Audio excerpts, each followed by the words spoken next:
আমার 150 টাকা দাও তো, বাইরে যাওয়ার তো। আজকে আবার টাকাটা কি হয়? মেকআপ কিনতে যাবো রে ভাই। মেকআপ ওই দিনকে কিনে আনছে, একটা ওটা কি পছন্দ হয় না? ওইটা কালার ভালো না, দাও। মেকআপ কিনতে যাবো, ভালো লাগতেছে না। তাতে তো টাকা দাও, 150 টাকা দাও। কেন মরি না? মেকআপ তো গাছ গেড়ে নিছি আমি, তাই না? দিয়ে তো বলছে কিন্তু। আজব মানুষ একটা। 150 টাকা আছে, নিয়ে যা।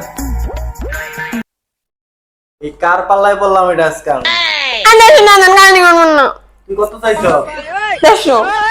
আমি 150 টাকা দিছি। 150 টাকা দিছি, আমি 150 টাকা নিব না তো। 150 টাকা কাইন্ডলি করবেন না, 150 টাকা বার করেন তাড়াতাড়ি।